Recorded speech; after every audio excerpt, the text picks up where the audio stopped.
Hi Aquatots, I hope you've had a lovely weekend. I'm going to read you a story this evening. It's Jack and the Flumflum Tree by Julia Donaldson. Jack had a granny and his granny had spots, great big purple ones, lots and lots. The doctor came and he shook his head. Your granny has the measles, the doctor said.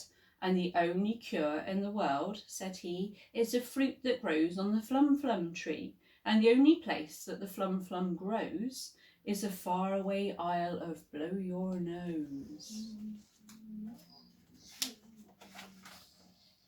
So Jack built a boat and Jack found a crew, red-cheeked Rose and stubble-cheeked Stew.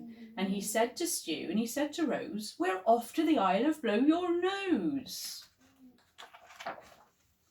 Granny came down to the dock with Jack and she gave him a bulgy patchwork sack. And in that sack were a pair of wooden spoons, a porridge bowl, tent pegs, some red and blue balloons, Granny's old skipping rope, a pack of chewing gum, 3 spotty hankies and a tom-tom drum. And Jack said, Granny, what is the use of those? Ah, said Granny, and she tapped her nose.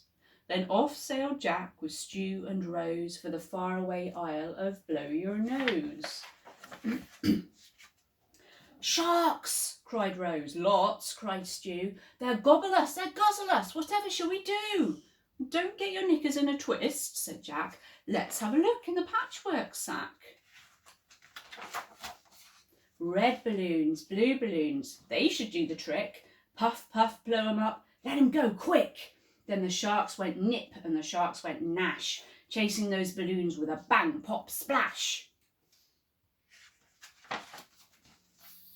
A leak, cried Rose. It's wet, cried Stew. The boat is full of water. Whatever shall we do? Well, don't get your knickers in a twist, said Jack. Let's have a look in the patchwork sack. Granny's pack of chewing gum. That should do the trick. Chew it up, stretch it out, stick it in quick. So they chewed and they stretched and they plugged that hole and they bailed out the water with Granny's porridge bowl. Then on sailed Jack with Stew and Rose for the faraway isle of Blow Your Nose. Whoops, cried Rose. Help, cried Stew. I can't swim for toffee. Whatever will you do? Don't get your knickers in a twist, said Jack. Let's have a look in the patchwork sack. Granny's old skipping rope. That should do the trick. Hold tight, throw it out, grab the handle, quick. So they heaved and they hauled and they pulled Stew in. Good old Granny, she saved my skin. Then on sailed Jack with Stew and Rose till they came to the Isle of Blow Your Nose. And there on a hill for all to see stood the bright green feathery Flumflum tree. It's tall, cried Rose. It's smooth, cried Stew. It's not got any branches. Whatever shall we do? Don't get your knickers in a twist, said Jack. Let's have a look in the patchwork sack. Granny's bag of tent pegs. Well, they should do the trick. Bang, bang, knock 'em in, climb the tree, quick. Then up went Rose, as nimble as could be, and she brought down the fruit of the Flumflum tree. Then Jack and Stew and Rose had a doze on the soft sandy beach of Blow Your Nose. A thief, cried Rose. A monkey, yelled Stew. He's got our precious Flumflum. Whatever shall we do?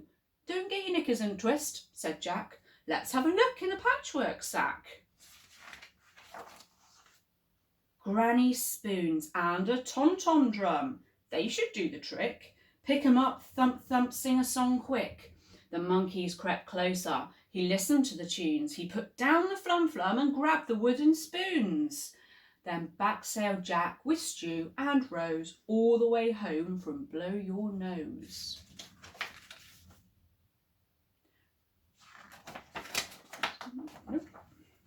Granny ate the Flumflum. The measles disappeared. She's cured. said the doctor, and everybody cheered. And Jack said, "Thank you for the pair of wooden spoons, the porridge bowl, the skipping rope, the red and blue balloons. Thank you for the tent pegs and the pack of chewing gum. And thank you, Granny, for the tom-tom drum. But the 3 spotty hankies, what was the use of those?" "The hankies, silly, were to blow your nose." The end. Night night, everybody.